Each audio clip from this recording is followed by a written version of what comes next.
দেখতে দেখতে পৌষ সংক্রান্তি তো চলেই এলো আর আজ আমাদের বাড়িতে পৌষতলা হবে আর আমিও এই প্রথমবার পৌষতলা দেখব। আজ ছিল বৃহস্পতিবার, তাই সকাল সকালই আমি আমার লাড্ডু গোপালকে ঘুম থেকে তুলে দিয়েছি আর দেখো এখানে পুজোর সমস্ত বাসন কোসন ফল সেইগুলোও ধুয়ে নিয়েছি। এই ঠান্ডায় রোজ রোজ আমার আর সকাল সকাল স্নান করা হয় না, তাই পুজোটা মাই করে।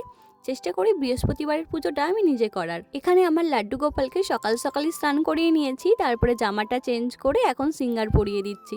আর দেখো তো আমার লাড্ডু গোপালকে কত সুন্দর লাগছে। তারপরে আমি আমাদের বাড়ির ঠাকুরকে সেবা দিয়ে দিয়েছি। দেখো এখানে আমাদের কিন্তু সব রকমেরই ঠাকুর আছে। খাওয়া দাওয়ার পর বিকালের দিকে কিন্তু আমাদের পৌষ বাঁধা হচ্ছে, আর পৌষটা কিন্তু বাবাই বাঁধছিলেন। আমাদের বাপের বাড়িতে কিন্তু এইরকম ভাবে পৌষ তোলার কোনো নিয়ম ছিল না, তাই কিন্তু আমি এই প্রথমবারই দেখলাম, কারণ এখানে এটা আছে। পৌষ বাঁধা তো হয়ে গেছে, এবার বাবা পুজো করে নিচ্ছেন, তারপরে বাড়ির ছেলেরা এই পৌষটাকে ঘরে নিয়ে যেয়ে রাখবে। পুজোর দিন পর্যন্ত এটা কিন্তু ঘরেতেই থাকবে আর পুজোর সময় এটাকে বার করে পুজো করা হবে, এটাই নাকি নিয়ম। এই অভিজ্ঞতাটা আমার একদমই নতুন। তোমাদের কার কার বাড়িতে এইভাবে পৌষ তোলা হয় সেটা আমাকে জানিও। শ্যামসুন্দরও বায়না করছিল পৌষ নিয়ে যাওয়ার জন্য, তাই ওদের মাথায় খড় চাপিয়ে দেওয়া হয়েছে। সবশেষে এখানে প্রসাদ দেওয়া হচ্ছে।